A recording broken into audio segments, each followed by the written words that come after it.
Hello my Virgo babies at sa inyo mga cross-watchers.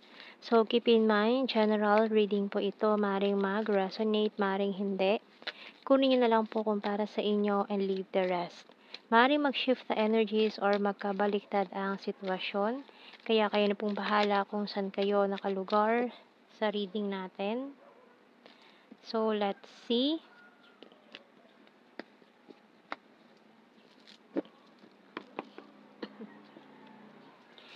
So we have here the King of Cups and the Ten of Pentacles, Knight of Pentacles, and this Eight of Pentacles. Uy, puro Pentacles tayo ha. Kasi ang lakas ng Earth sign, Virgo. And the Four of Wands, Six of Pentacles, Two of Pentacles, and the High Priestess. Okay, so maaaring you're dealing with this water sign, especially Pisces or Cancer. So yung bottom card is Sun, Leo energy.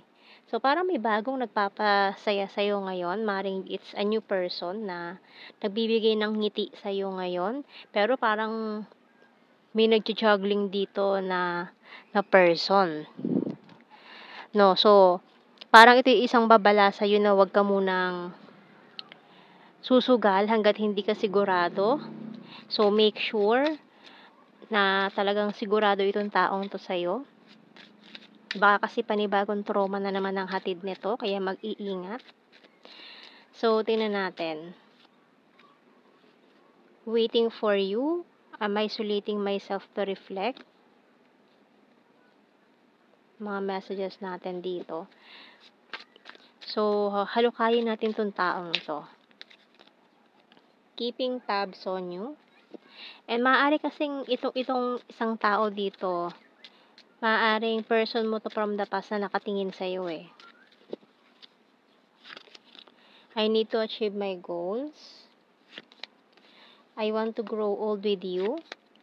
You're my happy pill. So, itong taon to nagbibigay sa'yo ng a lot of happiness ngayon eh. Pero parang, maring ikaw din to na nagjo-juggling na hindi ka pa sigurado totally or this person. Kasi may undecided energy dito. I want to protect you. And it's a disaster. Kasi maaring yan nga, maaring humantong din to sa panibagong trauma. Kaya, ayan, I'm addicted to you, bottom card. Kaya kilatisin mo mabuti. So, tingnan natin sa signs and symbol cards. So, we have here sunglasses, scissor, bonfire, perfume, mirror, and letter. So, ayun na nga, no? Meron two persons nga ito. Maaaring yung isa dito, person mo from the past na kinat off mo na yung communication, pero itong taong to, nagmamassage siya sa'yo. So, maaaring hindi rin siya masaya na someone new is making you happy ngayon. Ayan. Bottom card natin, magnifying glass. Okay, so mukhang hindi nga to masaya. Na maaaring nakahanap ka na ng bagong person ngayon. And yung past mo, nagngingit-ngit dito.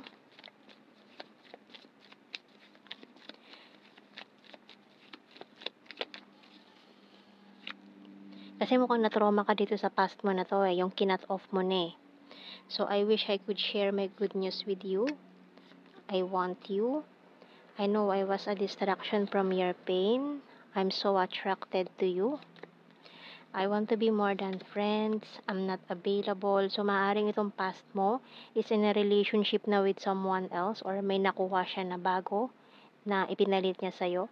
Pero ngayon, na nagkakaroon ka na ng bagong person na nagpapasaya sa'yo, parang hindi naman siya masaya.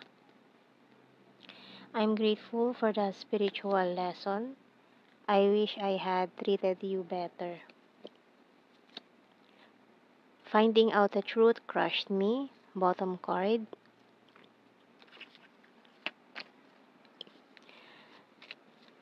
So, tingnan natin anong message ng Archangels. Victory. Uy, Victory is yours. By Archangel Sandalphon, your prayers have been heard and answered. Have faith.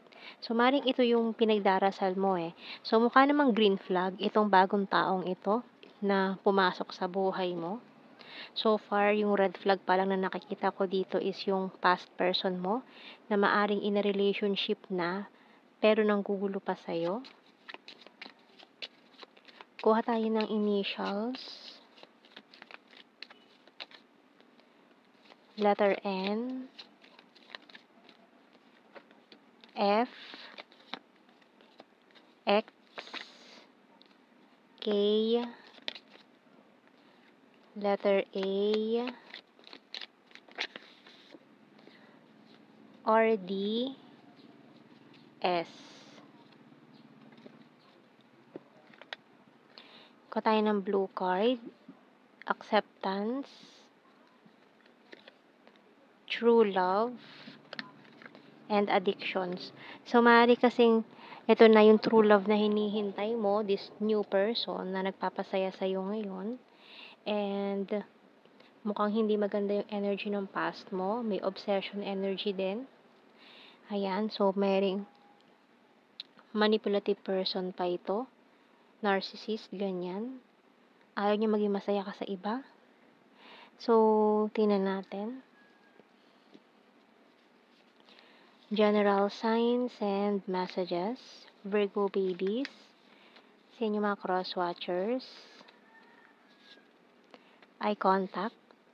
Capricorn. So, maybe you're dealing with this Capricorn. Lake. Confusing. Earth sign. Ayan, lakas ng earth sign. Taurus, Virgo, Capricorn. Gorgeous. Very serious. Karmic. Maaaring itong karmic mo eh. Yung past. Karmic partner mo na kinat off mo na. Pero nanggugulo pa rin. And patience please. Number 3. Ayan, nag-i-stalk pa rin, no? Creepy stalker. Hilarious. Number 6. December. Ex-lover. Green-minded. Ayan. And Mindanao.